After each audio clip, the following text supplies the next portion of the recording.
Charisma, what is it? Well, it's the ability to walk into a room and have people say, wow, who's that? It's also the infusion of presence, power, and warmth.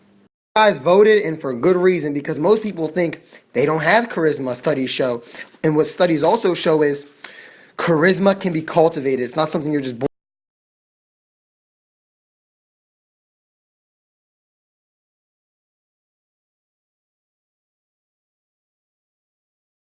Now that we know we can develop charisma, let's check out the blocks that stop us from developing it. Things like anxiety and self-doubt.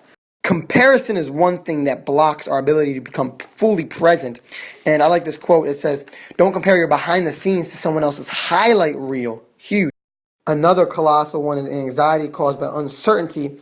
And because of that, I'm going to take a picture of this phenomenal strategy called the responsibility transfer.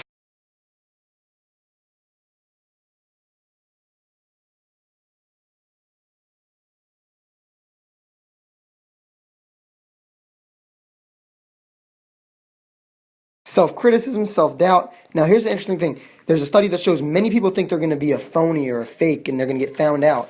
But that's baloney. You're not a phony. It's natural.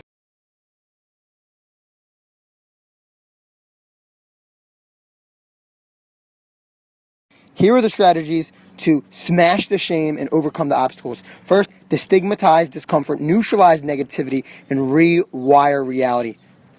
Stigmatizing the discomfort goes through knowing that what you go through is normal, common, and nothing to be anxious about. In fact, there's 7 billion people on the planet, and most go through this stuff all the time.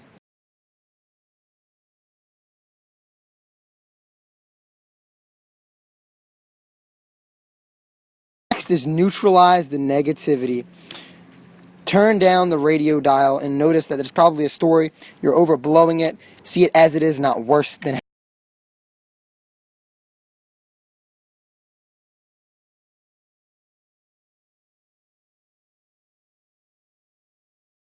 Next is rewrite reality, technically called cognitive reappraisal, where in essence, you're changing the story of the idea of what happened to something that supports us.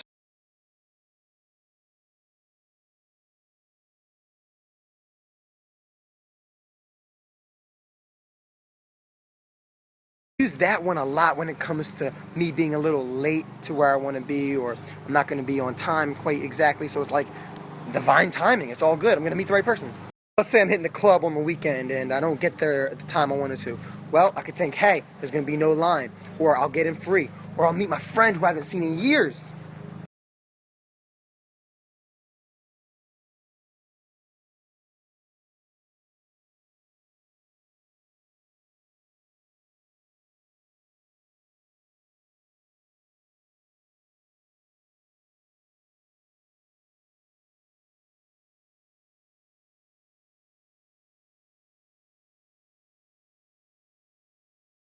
Want to feel super charismatic right now? Well, close your eyes. Remember a past experience when you crushed it. You won a contest or an award or won. Hear the sounds, see the people smiling, feel your feet on the ground.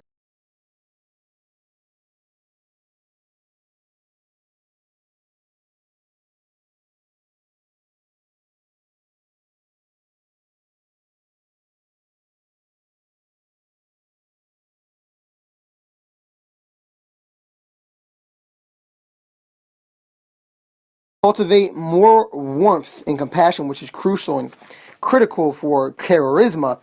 Imagine their past and all the shit they went through. Imagine their present. See life through their eyes. And for some compassion, dynamite. And if you're really upset at someone, treat it like it was their last day on earth. How would you treat them then? What would you have to say to them?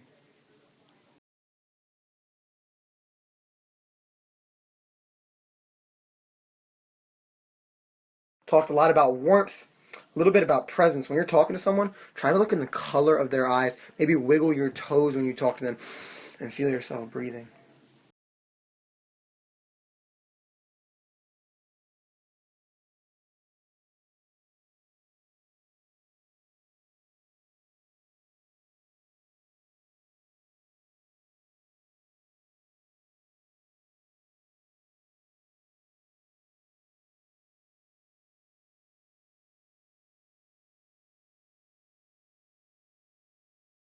There you go. That's the book review of The Charisma Myth. You guys voted. You guys got it. Take a screenshot for the next round for the book you want me to review. By the way, I hope you guys notice when I do these book reviews, I'm actually extracting and squeezing out, sucking the very best out of that book. Save you time. So screenshot to vote the very next book you want to really gather from and use and learn from when you see my snap next time. Vote.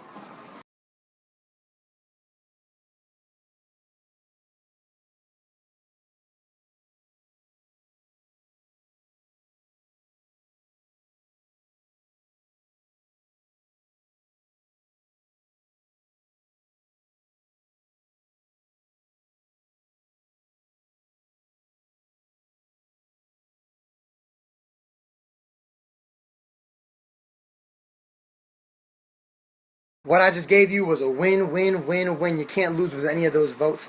I'm excited to see which ones you guys decide to see. I got a question from someone. How do you get out of depression?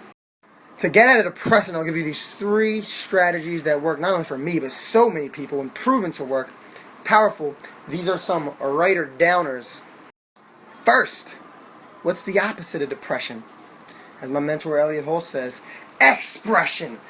Expansion and expression. Do something. Move. Number 2, this one's tremendously terrific. It's this. Get outside of yourself. Go help someone else. It's not about you.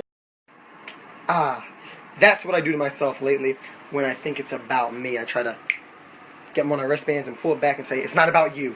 Remind myself. Lastly, what lights you up? What sparks you up and juices you up? What do you love to do? Do that. For me, it's journaling, reading, talking to people, exercising. What is it special to you? Wisdom Wednesday. People don't care how much you know until they know how much you care. That'll give you greater influence in what you do.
Get me a fresh squeezed juice here.